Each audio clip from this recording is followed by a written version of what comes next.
Welcome back. Tonight we're discussing labor issues within the Scranton Diocese Catholic school system. Joining us is Mike Mills. He's the president of the Scranton Diocese Association of Catholic Teachers, and Jim Lynch. He's a teacher at Holy Redeemer in Wilkes-Barre. Thank you both for being with us. You're welcome. An interesting move. The diocese recently announced that it has dealt with the full name SDACT is the abbreviation. SDACT, we usually say. Yes. SDACT, okay. Mm-hmm. The Scranton Diocese Association of Catholic Teachers Union started in the 1980s. 78, actually. 78. Mm-hmm. But they say it only represented some of the teachers, and that sometimes they dealt with personnel on an individual basis. Right. Pre the schools all coming together. Right. Prior to the restructuring, there were 42 separate employers that employed schools. We needed to get recognition to negotiate for our teachers in each of those schools. So in some schools, the larger schools, teachers voted to be unionized. In the smaller schools, they decided not. But now that they all came together, was there a vote among the teachers for representation? Well, we were hoping there would be a vote for full representation, but they did not allow the vote. And that's our biggest problem. They didn't allow the teachers to choose their representation. So teachers have had no choice in this representation. They're going forward with this employee board program. Which is not really a representation as far as we're concerned. It's unilateral on their part, and it consults us, but they wind up doing what they want to do after the fact anyway. It's not really a partnership, which is what a union is all about. It's actually a company union, something which under the federal law is illegal. Unions cannot come from the employer. They have to rise from the employees. So the fact is we're not covered by any of the labor laws. Where this tried in any other place, and they just throw it out with the labor boards. So all you have under this new formation, this new board, is their promise that they're going to be fair and equitable and move forward. Correct. That and 100 years of church teaching, which guarantees this right, which the diocese has seen fit to disregard in this instance. Well, by that, we mean we have a right. There's 100 years of church teaching that says we have a right to organize and to bargain and to choose the representation that arises from the employees. And you're saying in this case you didn't have the right to choose? Not at all. No, this was a top-down imposed idea with really no consultation whatsoever among the teachers. Well, let's see what some of the viewers have to say. Mike from Scranton on the line. Mike, thanks for calling in. Thank you.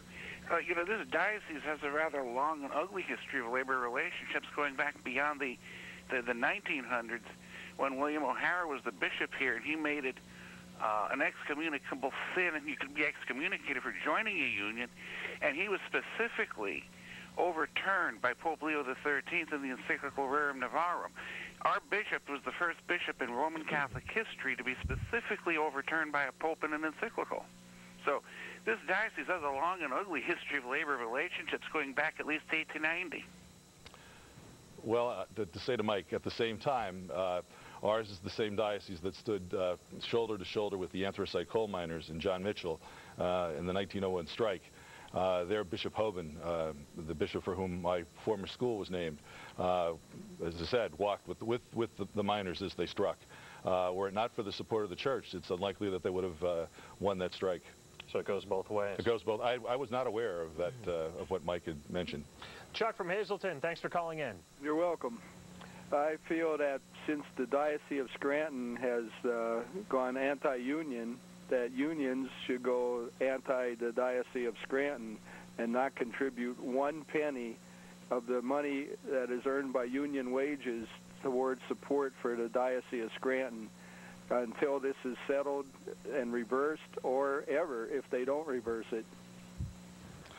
We appreciate that sentiment, Chuck, and it might be something that we might ask really all loyal Catholics to do. Money talks, and it's something that we're considering. But is it over? Let me read this statement. We have a statement here from the diocese.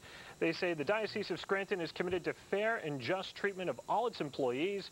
The new employee relations program that will cover teachers and all support staff in diocesan Catholic schools will fulfill this commitment. Implementation of this program is proceeding, and there will be no change by the diocese in this matter. The provision of affordable Catholic education continues to be the diocesan goal, in which all are called to cooperate. It sounds like they've made their choice, they're going forward, and it's over. Well, it's not over for us. I can tell you that our teachers are dedicated to the fact that we will not accept the diocesan decision. We'll do whatever it takes to get the diocese to see the light. that it's just not in the best interest of the teachers, not in the best interest of the students, not in the best interest of the parents, and not in the best interest of the church. There's nothing equivocal about what the church says about the rights of labor. We have a right to organize. This does not at all fulfill what it is that the church says. I challenge anybody in the church to show us where we're wrong in what we're saying and where they're right in what they're saying. We'll talk about your options and what the future holds in just a moment.